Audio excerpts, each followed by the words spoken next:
A quiet evening on Long Island. A young woman came home after spending time with friends and sent a quick text to her family. Just a simple note to say she'd arrived safely. When morning came, she was gone. Her phone had gone dark. Work calls went unanswered. She never showed up for her shift. What happened in those hours after that final message? How does someone surrounded by friends, family, and routine suddenly disappear as if they never existed? These were the questions that would haunt investigators for weeks as they peeled back layers of lies, uncovered hidden motives, and followed a trail of evidence that led to a horrifying discovery. Rebecca Coer's childhood was rooted in Medford, a peaceful Long Island neighborhood where she lived with her mother Barbara, her stepfather Larry Ross, and her younger brother. The family was tight-knit. Barbara worked as a nurse and set a strong example for her children. Larry kept things running at home. The siblings looked out for each other in the way close families do. Rebecca had a way with people. She was warm, open, and could make anyone feel comfortable within minutes. Friends described her as magnetic, someone who walked into a room and immediately changed the energy. That natural empathy, combined with watching her mother care for others, led her toward healthcare. After finishing her training, she took a job as a nursing assistant at a clinic that served people with disabilities. She didn't just clock in and out. She formed real connections with her patients, even the ones who struggled to communicate. Her colleagues noticed how much heart she put into the work. Outside of her job, Rebecca lived fully. She spent nights out with friends, explored the city, took last-minute road trips. Her social circle was wide, but her closest friend was Nicole. People knew they could count on Rebecca. She was straightforward, dependable, someone you could call when things got complicated. Recently, she'd started seeing someone, a man named Dan. The relationship was still in its early stages, and her family hadn't learned much about him yet. There were occasional tensions between them, nothing that seemed alarming. Barbara found Dan polite but distant. Something about him didn't sit right with her, though she couldn't pinpoint why. Rebecca had plans. She wanted to grow in her career, build something that reflected her own vision, but she never intended to lose touch with the people who mattered most. Her relationship with her mother was especially close. They had rhythms, shared meals, quick calls before shifts, regular check-in. Those routines would later prove critical, because the moment Barbara couldn't reach her daughter, she knew something had gone terribly wrong. That evening, Barbara was preparing for her overnight shift at the clinic. It was a routine she knew well, leaving late, making sure everything was in order before heading out. In the kitchen, she found Rebecca playfully harassing her younger brother, trying to steal food off his plate while laughing. It was an unremarkable moment, the kind you don't think twice about. Before walking out, Barbara asked what her daughter's plans were. Rebecca said she was meeting Nicole, her boyfriend Dan, and a few others. She promised she'd be home early. She had work in the morning. Barbara told her to be careful and left for her shift. Rebecca was supposed to meet Nicole and Dan at Butcher Boy, a neighborhood bar the group frequented. It was a familiar spot, crowded with locals, the kind of place where everyone knew each other. That night seemed no different. Casual conversation, laughter, nothing out of the ordinary. No one could have guessed it would be the last time they'd see her. Everything seemed normal at first. Rebecca sat with Nicole and Dan while their other friends moved around the bar. At some point, she stepped away and sat by herself for a bit. That's when a man approached her, someone none of them recognized.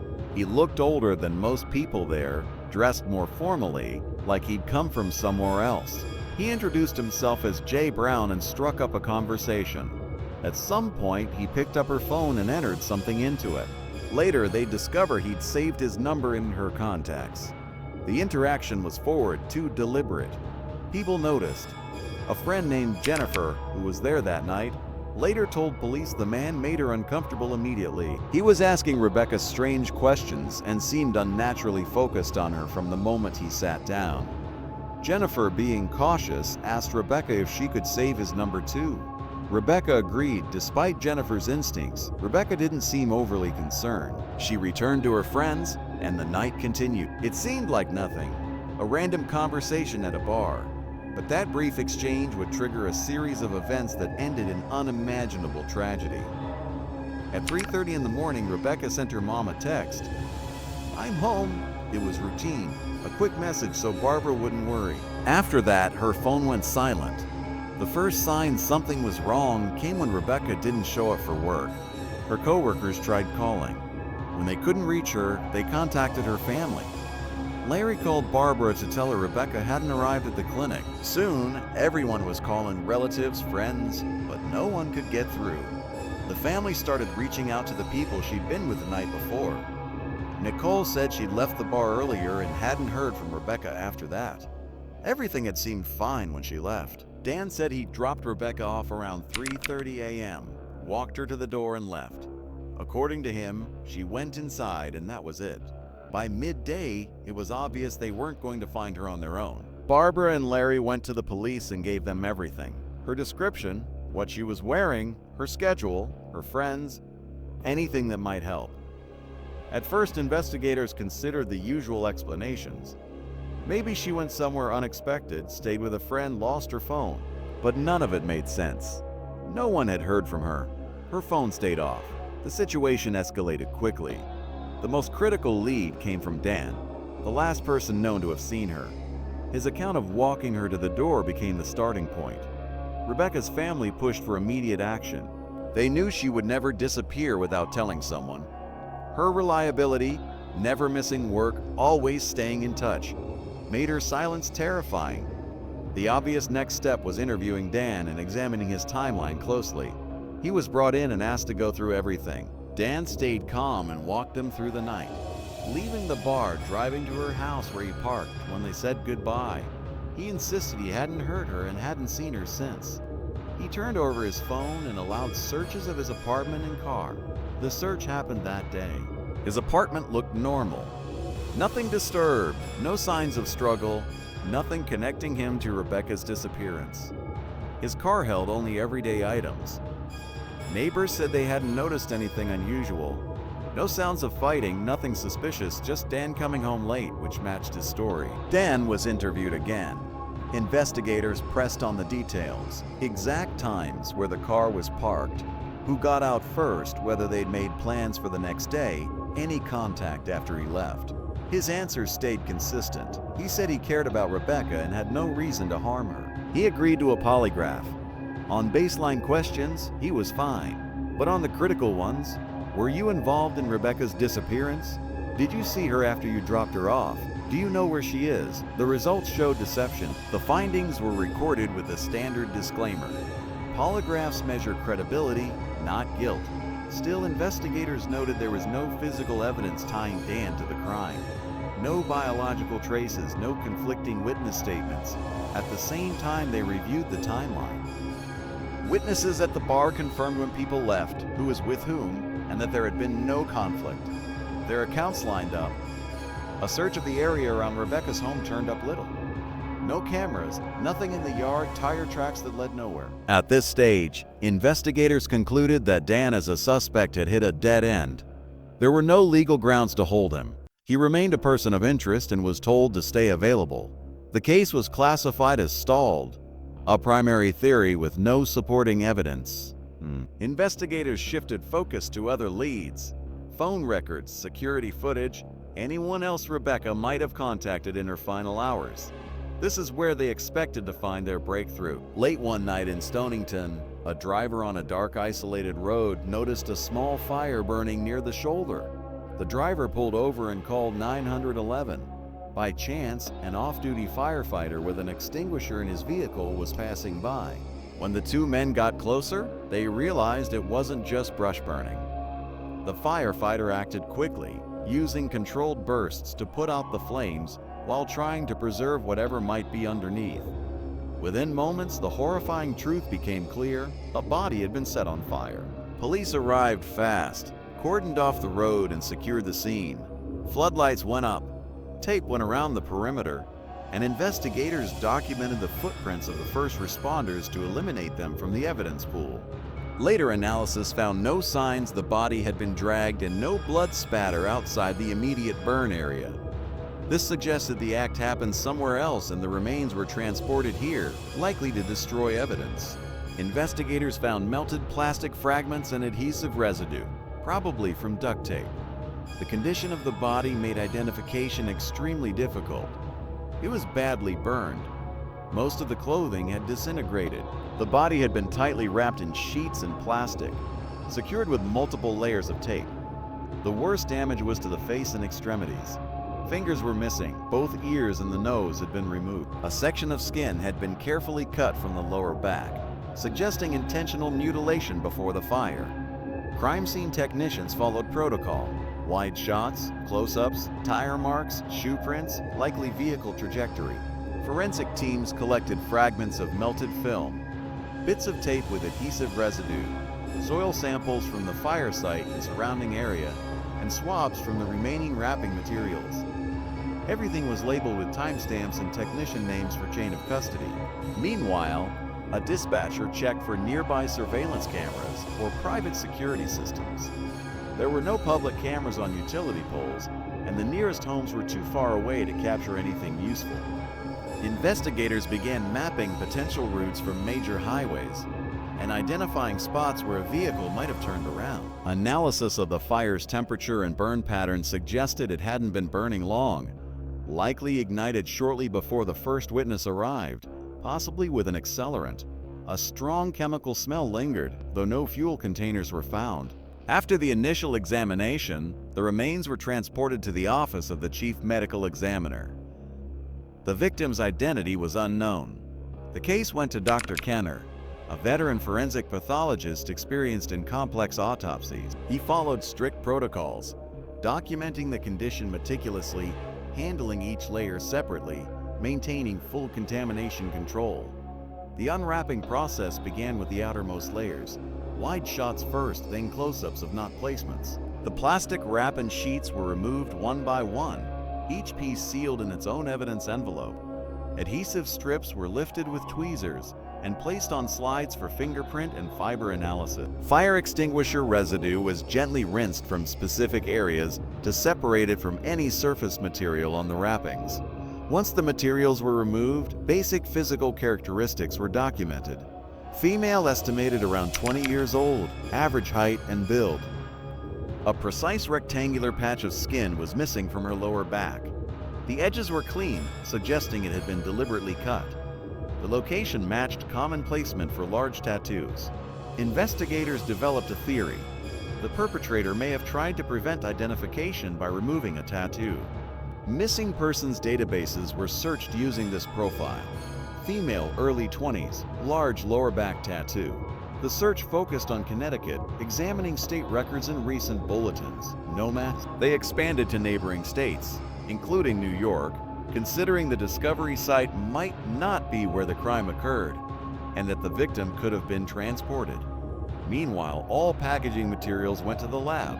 2 types of tests were ordered for the tape: fingerprint lifting from the adhesive side, and DNA and fiber analysis from the inner surface. The plastic layers were examined for traces of sweat, oils, microfibers, and any fuel residue. Soot and soil samples from the burn site were collected to compare with debris from potential vehicles. Dr. Coer conducted the internal examination with extreme precision to preserve any trauma evidence. He photographed every injury with a scale and described each using exact forensic terminology, avoiding speculation. He mapped bruising and burn patterns to analyze heat exposure and physical trauma. Particular attention was given to dental records. Despite the fire, the teeth were largely intact, making dental identification viable. The tattoo theory remained the most promising. The expanded database search finally yielded a potential match: Rebecca Coer, a 24-year-old woman from Long Island, New York. Her missing persons report contained details aligning with the unidentified body, age, body type, and critically, a tattoo on her lower back matching the area where skin had been removed. Investigators began comparing additional identifiers: hair color, estimated height, body type. Everything matched, but official confirmation required forensic comparison. Given the preserved condition of the teeth, Dr. Coer recommended dental identification.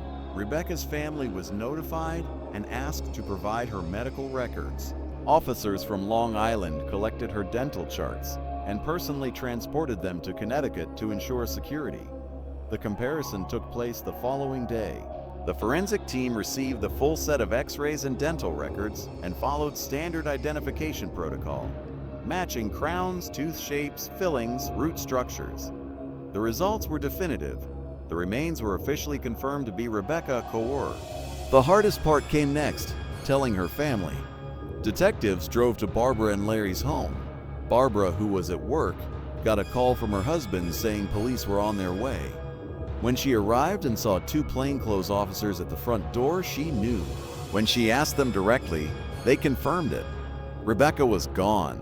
Her reaction was immediate and heartbreaking. Barbara ran into the street screaming that her daughter was dead.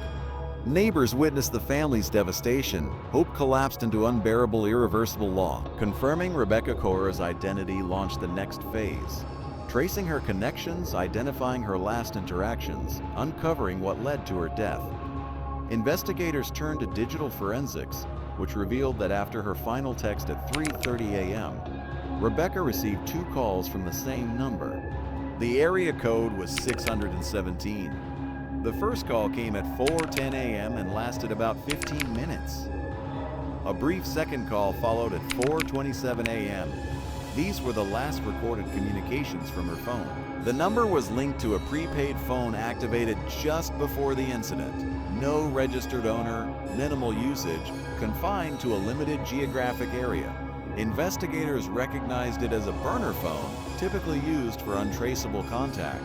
Using cell tower data, analysts tracked the caller moving eastward toward Rebecca's neighborhood. The timeline fit a critical window. After she got home, she spoke for an extended period with the 617 number, then received the short follow-up call. After that, her phone went silent. Attempts to reach Rebecca failed, and the 617 number eventually stopped responding. Meanwhile, detectives pursued leads from her inner circle. A cyber unit examined Jennifer's phone and found a list of recently added contacts. One stood out, Jay Brown, also associated with a 617 area code. Technical analysis confirmed it matched the number that called Rebecca in the early morning hours. This linked the anonymous caller to the man first seen at the bar. Investigators pressed on, reviewing surveillance footage from the bar to reconstruct the timeline. The video showed Rebecca chatting with friends, then sitting alone, precisely when she was approached by the same man Jennifer had described. The investigation made a major breakthrough when forensic analysts recovered fingerprints from the adhesive side of the tape used to wrap the body. Despite fire damage, 2 complete thumbprints were successfully lifted. A database search revealed the name Evans Gauthier. The man who introduced himself as Jay Brown was officially identified. Gauthier's background immediately raised red flags. He had prior encounters with law enforcement, though none resulted in serious charges. Reports noted aggressive behavior toward women and repeated complaints from neighbors about loud arguments with a girlfriend. There were also suspicions he'd been involved in coercive activities targeting women, though nothing was confirmed. One particularly disturbing allegation caught investigators' attention. Claims that Gauthier had been photographing women in his basement, which he'd reportedly set up as a makeshift studio. Though never substantiated, these claims took on new significance. With Gauthier's identity confirmed, the focus shifted to locating him and gathering enough evidence to move him from person of interest to formal suspect. Surveillance was quietly established near his girlfriend's Bronx residence, with rotating teams watching all access points. A pickup truck previously linked to the case was observed parked out front. The night passed without incident. In the morning, a man exited the building and got into the truck. Officers boxed in the vehicle and detained him just outside the residence. Gauthier provided written consent for searches of both the vehicle and the property.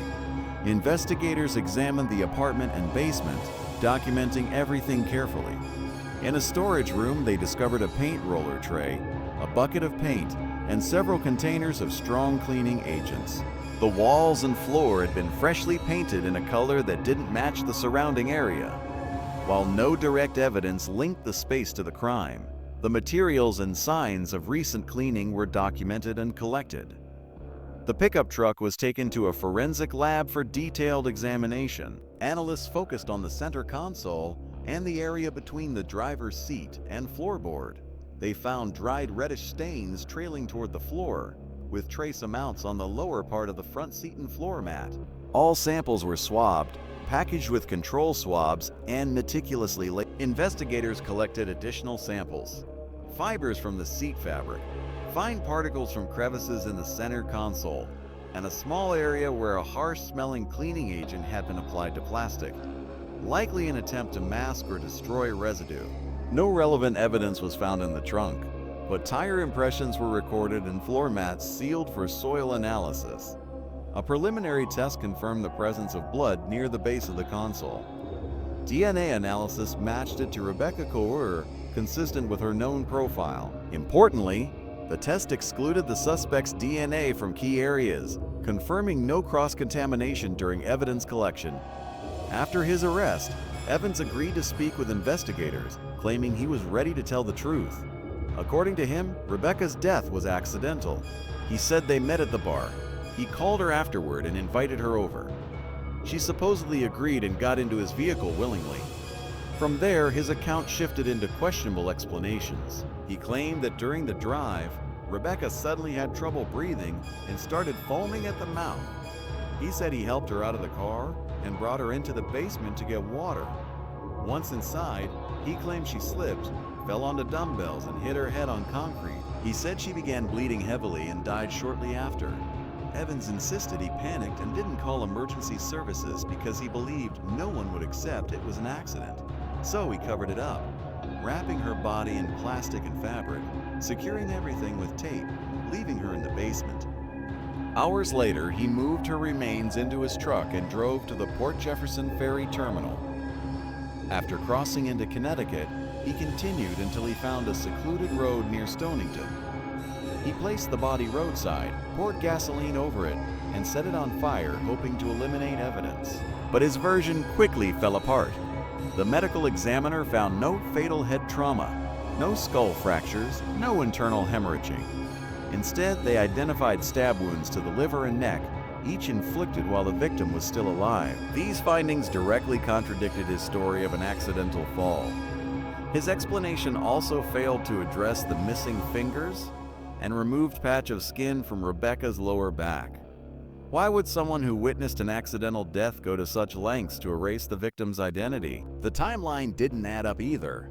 Evans claimed all blood loss happened in the basement, yet forensic testing revealed blood traces in the front cabin of the vehicle, indicating Rebecca had already been injured before or while in the car, contradicting his account. Evans's story increasingly appeared to be a calculated attempt to distance himself from the actual violence by framing it as an accident and emphasizing only a panicked cover-up.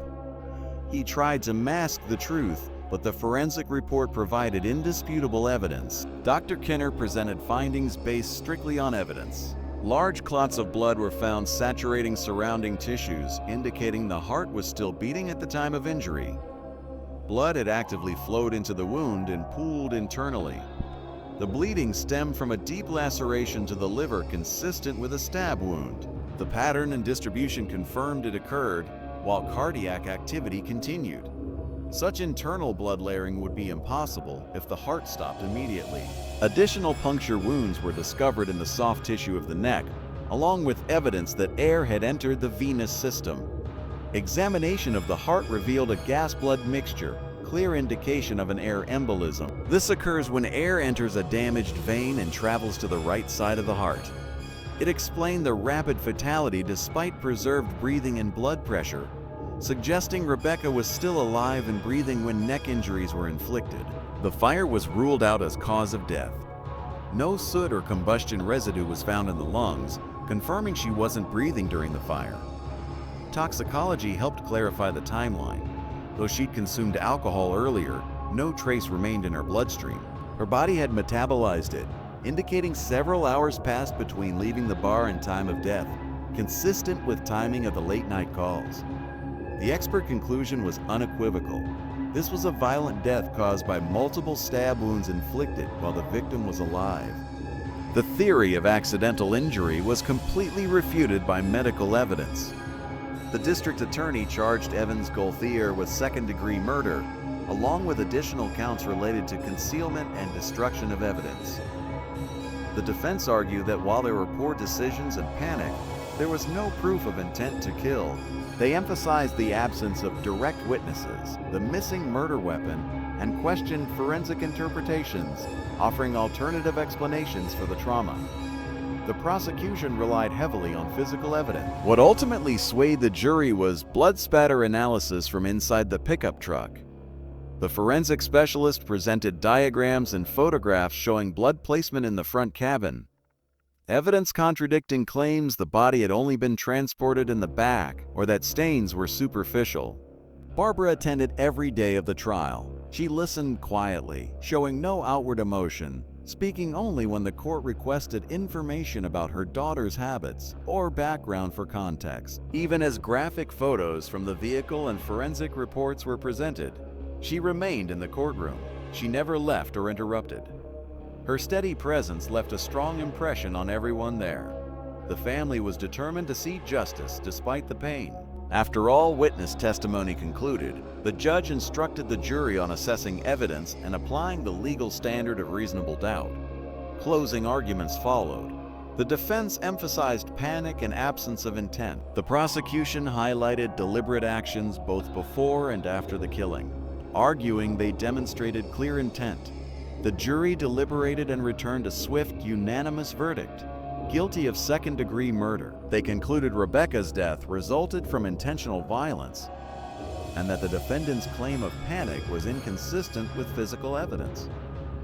During sentencing, the judge highlighted not only the act of taking a life, but also the disturbing efforts to conceal it afterward. He emphasized these actions demonstrated a deliberate attempt to erase the victim's identity and deny her family the truth.